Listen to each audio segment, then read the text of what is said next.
Hello friends, आप सभी कैसे हैं। मैं उम्मीद करता हूँ सभी ठीक होंगे। यहाँ फ्रेंड्स हम बात करने वाले हैं एक इम्पॉर्टेंट और एक इंटरेस्टिंग से टॉपिक के बारे में। इसका टाइटल है how to create a page with short code. बिल्कुल जिस प्लगइन को हमने क्रिएट किया है that is student management system, अगर इसे डीएक्टिवेट करके अगर एक्टिवेट करें तो वीडियो कॉन्सेप्ट के अकॉर्डिंग हमें क्रिएट करना है एक वर्डप्रेस पेज। उस पेज के अंदर होना चाहिए कुछ कॉन्टेंट और वो कॉन्टेंट होगा एक शॉर्ट कोड। यहाँ पर इस इंपॉर्टेंट से टॉपिक को हम इसी वीडियो में देखने वाले हैं। उससे पहले छोटी सी रिक्वेस्ट है, अगर आप इस चैनल पर नए हो, सब्सक्राइब नहीं किया है, फटाफट चैनल को सब्सक्राइब कर दीजिए। आपके सब्सक्राइब करने से मुझे प्यार और चैनल को सपोर्ट मिलता है। तो यहाँ इस वीडियो के कॉन्सेप्ट के बारे में बात करें तो ये जो प्लगइन हमने क्रिएट किया है, हम क्या करेंगे इसे डीएक्टिवेट, और जब हम करें एक्टिवेट तो आफ्टर एक्टिवेशन हमें क्रिएट करना है एक वर्डप्रेस पेज।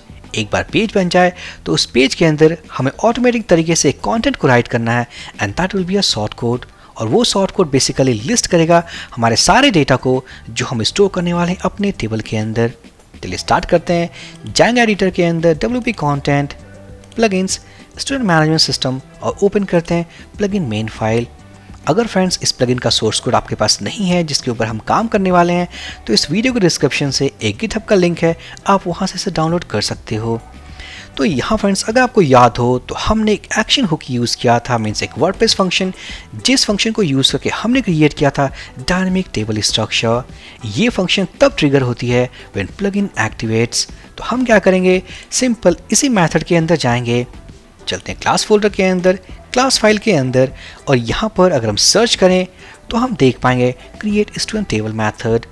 अब यहाँ क्या करने वाले हैं, इसी मेथड के अंदर हम कुछ और कोड को ऐड करने वाले हैं और वो कोड बेसिकली क्या करने वाला है, एक वर्डप्रेस पेज को create. So create a WordPress page. तो यहाँ पर एक वेरिएबल हम क्रिएट करते हैं दैट इज पोस्ट एरे, या कह लें पोस्ट डेटा। ये एक एरे वेरिएबल है, इसके अंदर हम कुछ पैरामीटर्स को पास करने वाले हैं।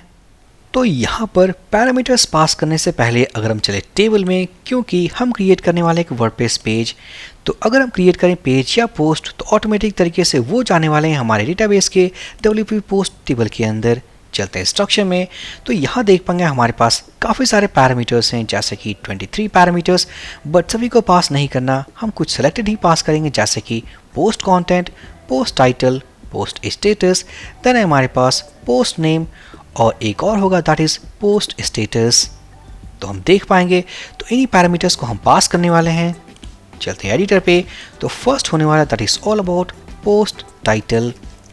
अब यहाँ फ्रेंड्स आप सोच रहे हो कि हम क्रिएट करने वाले हैं एक वर्डप्रेस पेज, बट यहाँ जो है variable that is post data post title. तो मैं बता दूं, वर्डप्रेस में अगर हम किसी भी चीज़ को क्रिएट करते हैं, लाइक अगर मीडिया फाइल्स हो या कोई पेज हो या पोस्ट हो, बाय डिफॉल्ट वो सेव होने वाले हैं हमारे पोस्ट टेबल के अंदर। सो यहाँ वेरिएबल का नाम हमने रखा है post underscore data. So page title equals to SMS list page. Then होने वाला नेक्स्ट पोस्ट अंडरस्कोर स्टेटस। तो हमारे पास एक ड्राफ्ट सेक्शन है, एक पब्लिश सेक्शन है, तो बाय डिफॉल्ट हम चाहते हैं जो हमारा पोस्ट हो it will be in published status. Then होने वाला है हमारा पोस्ट नेम, इसका मतलब जो पेज का स्लग होने वाला है, तो SMS लिस्ट पेज। देन हम देखेंगे all about post content. Post content तो इसे हम पास करेंगे थोड़े टाइम में ही, क्योंकि इसके अंदर हमें पास करना है एक शॉर्ट कोड। देन हमारे पास जो मोस्ट इंपॉर्टेंट पैरामीटर होने वाला है दैट इज पोस्ट टाइप, क्योंकि बाय डिफॉल्ट अगर हमने WP इंसर्ट पोस्ट फंक्शन को यूज़ किया तो ऑटोमेटिक तरीके से इस डेटा के साथ वो क्रिएट होने वाला है एक पोस्ट, बट हम चाहते हैं that this is a page, तो हमें पास करना है post type equals to page. अब बात करें कंटेंट के बारे में, तो जिस पेज को हम क्रिएट करने वाले हैं उसके अंदर हम क्रिएट करेंगे कुछ इस तरीके से, मीन्स जो पेज कंटेंट होगा that is SMS list data. तो एक शॉर्ट कोड है। अब इस शॉर्ट कोड को हम इसी वीडियो में डिफाइन भी करेंगे। तो सिंपल सबसे पहले हम इस पेज को क्रिएट कर लेते हैं, तो WP अंडरस्कोर इंसर्ट पोस्ट, और इसके अंदर हम पास कर देंगे पोस्ट डेटा। सो सक्सेसफुली ये हमारे पैरामीटर्स हैं, ये एक फंक्शन है जिसे कॉल करके हम सारे डेटा को इंसर्ट करने वाले हैं अपने WP पोस्ट टेबल में। सेव कर देते हैं, चलते हैं ब्राउज़र पे, जाएंगे प्लगइन्स के अंदर, तो यहाँ पर सबसे पहले हम इसे डीएक्टिवेट करेंगे। डीएक्टिवेटेड, अगर हम पेजेस वाले एक मेन्यू को ओपन कर ले तो हमारे पास वो पेज नहीं है। अब यहाँ फ्रेंड्स हम एक्टिवेट करते हैं, so click on activate button, plugin activated. हम रीलोड करेंगे तो हम देख पाएंगे हमारे पास एक पेज क्रिएटेड है, that is SMS list page. अगर इसके व्यू बटन पे हम क्लिक करके देखें तो हमारे पास एक शॉर्ट कोड है, that is SMS list data. अब क्या करना है, इसे डिफाइन करना है। तो हम जाएंगे अपने प्लगइन के अंदर, चलते हैं क्लास के कंस्ट्रक्ट मेथड के अंदर और यहाँ पर यूज करेंगे add short code WordPress function. So first parameter will be the short code, that is SMS list data. उसके बाद होने वाला है callback method, so this keyword. Second parameter हम पास करने वाले हैं SMS handle list data. Method name को कॉपी कर लेते हैं, कॉपी करने के बाद स्क्रॉल करेंगे और लास्ट में यहाँ पर उस मेथड को हम डिफाइन करने वाले हैं, सो SMS list page function. So public function method name. तो हम क्या करने वाले हैं बेसिकली, यहाँ फ्रेंड्स हम यूज़ करेंगे ग्लोबल डेटाबेस ऑब्जेक्ट और उसे यूज़ करके हम लिस्ट करेंगे उन सभी डेटा को जो हमने क्रिएट किया है अपने टेबल WP स्टूडेंट सिस्टम के अंदर। तो फिलहाल इट इज़ एम्प्टी, बट हम क्या करेंगे, जैसे इंसर्ट करेंगे ऑटोमेटिक तरीके से ये शॉर्ट कोड उन सभी डेटा को लिस्ट करने वाला है। तो यहाँ पर क्या करेंगे, ग्लोबल WPDB इक्वल्स टू, हम डेटा को फैच करेंगे, so students equals to WPDB। हम यूज़ करने वाले हैं गेट रिजल्ट्स और यहाँ पास करेंगे select all from table name. So table name के लिए अगर हम कर्ली पेयर्स यूज़ कर लें WPDB प्रीफिक्स और प्रीफिक्स के बाद हम अटैच करेंगे table name, that is student system. Copy कर लेते हैं, पेस्ट कर देंगे और पेस्ट करने के बाद सेकंड पैरामीटर में हम पास करेंगे, that is array underscore A. It means जो स्टैंडर्ड ऑब्जेक्ट में जो आउटपुट आएंगे ऑटोमेटिक तरीके से वो कन्वर्ट हो जाएंगे इनटू एसोसिएटिव एरे। अब यहाँ फ्रेंड्स हम क्या करने वाले हैं, यहाँ पर हम एक फाइल को लोड करेंगे, मीन्स एक लेआउट को लोड करेंगे। उस लेआउट में हमारे पास एक कोड होने वाला है, that is all about a table tag. उसी टेबल टैग के अंदर हमारे पास ये सारा डेटा डिस्प्ले होने वाला है। तो सबसे पहले उस फाइल को हम क्रिएट करेंगे, तो जाएंगे पेजेस फोल्डर के अंदर और यहाँ ऐड करेंगे SMS-list-data.php। अब हम जाएंगे इस पेज के अंदर जो हमने क्रिएट किया है, यहाँ डिफाइन करते हैं टेबल टैग। इस टेबल टैग के अंदर होने वाला है TR या कह लें पहले TH जो कि टेबल हेड होगा, देन होने वाला है T बॉडी। तो यहाँ T हेड के अंदर हम जाएंगे और यूज़ करेंगे TH, फर्स्ट कॉलम मान लेते हैं ID, देन होने वाला है name, it means student name, email and मान लेते हैं एक और कॉलम, दैट इज मोबाइल। इसी तरीके से यहाँ वैल्यूज़ को पॉपुलेट करना है, तो TD पहले डिफाइन कर लेते हैं। So first TD it means table data, second table data, third table data and finally our fourth table data. अब डेटा को रेंडर करना है, तो यहाँ जाएंगे। अब सबसे पहले उस फाइल को हम कॉल कर लेते हैं, सो इंक्लूड वंस। उसके पहले PHP बफर को स्टार्ट करेंगे, क्योंकि इस फाइल को इंक्लूड करने के पहले या लोड करने के पहले हम यूज़ करेंगे PHP बफर। तो OB स्टार्ट, इस कॉन्सेप्ट के बारे में हमने पिछले वीडियो में देख लिया है। सो OB स्टार्ट, उसके बाद हम फाइल को इंक्लूड करेंगे, सो इंक्लूड वंस। जाएंगे प्लगइन के मेन फाइल पे और यहाँ से हम कॉपी करने वाले हैं अपने इस कॉन्स्टेंट वेरिएबल को, पेस्ट कर देंगे तो हमारे पास प्लगइन डायरेक्टरी पाथ। उसके बाद हम जाएंगे पेजेस फोल्डर के अंदर और लिंक करेंगे SMS-list-data.php। सो फाइनली बफर हमने स्टार्ट किया, उसके अंदर कंटेंट को लोड कर दिया। अब क्या करना, एक वेरिएबल के अंदर सारे कंटेंट्स को रीड करना है, सो OB गेट कंटेंट्स।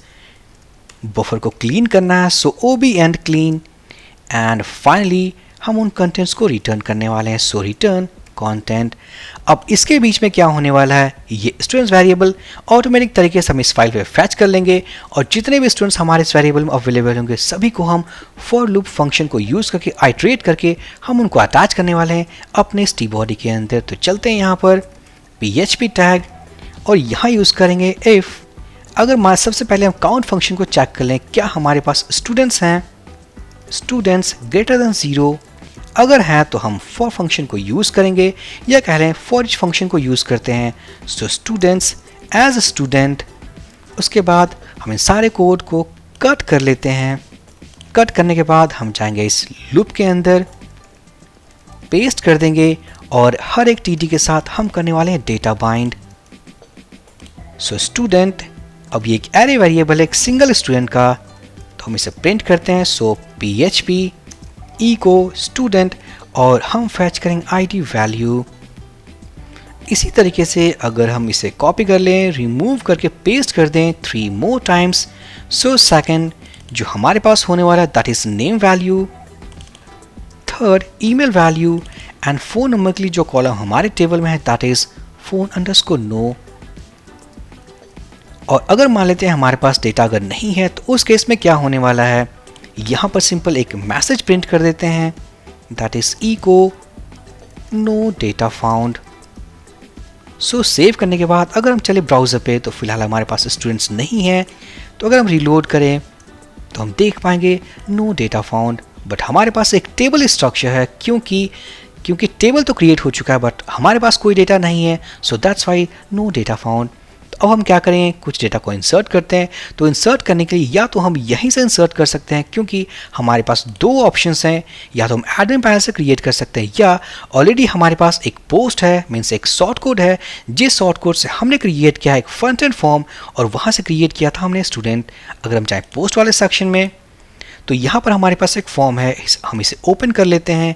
तो यहाँ से क्रिएट करें जैसे कि स्टूडेंट 1000 ईमेल student1000@gmail.com, जेंडर मान लेते हैं female, mobile number something dummy value, click on submit. Student create हो चुका है बट हमारे पास कोई अलर्ट नहीं है। रीलोड करें, देख पाएंगे, और अगर इसे रीलोड करें तो हम देख पाएंगे हमारे फर्स्ट स्टूडेंट डेटा। इसी तरीके से एक और क्रिएट करते हैं। So student 1001, email value 1001, mail, mobile number update कर देंगे हम। Click on submit button, data create हो चुका है। रीलोड करते हैं तो हम देख पाएंगे, और यहाँ रीलोड करते हैं तो हमारे पास कुछ गड़बड़ है क्योंकि ये टीडी साथ में एक और टीडी। ओके, एक्चुअली हमें डिफाइन करना फर्स्ट एक TR tag, TR table row, और उसके बाद टीडी। सेव करने के बाद अगर हम रीलोड करें तो हम देख पाएंगे वी हैव 2 डिफरेंट रोज। एक और बात, अगर फ्रेंड्स इसे हम कॉपी करके ओपन कर लें एक न्यू टैब में प्राइवेट विंडो में तो हम देख पाएंगे हमारे पास एग्जैक्ट सेम आउटपुट है।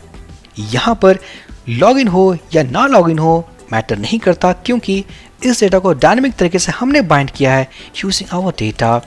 बट अगर फ्रेंड्स इसे हमने अगर बाइंड किया होता यूजिंग एजेक्स रिक्वेस्ट तो रिमेंबर हमें काम करना होता अपने एक्शन हुक के ऊपर that is wp_ajax_no prev keyword. तो सक्सेसफुली यहाँ देखा डायनेमिक तरीके से ऑन प्लगइन एक्टिवेशन पेज को कैसे क्रिएट करें, पेज क्रिएट करने के बाद शॉर्ट कोड को कैसे अटैच करें और उसके बाद किस तरीके से उसके ऊपर काम करें। सो आई होप ये वीडियो काफ़ी इन्फॉर्मेटिव और इम्पॉर्टेंट था। सो प्लीज़ लाइक करें, कमेंट करें, चैनल को सब्सक्राइब करें। हम मिलते हैं अपने नेक्स्ट वीडियो में। So for this video session guys, thank you for watching and have a great day.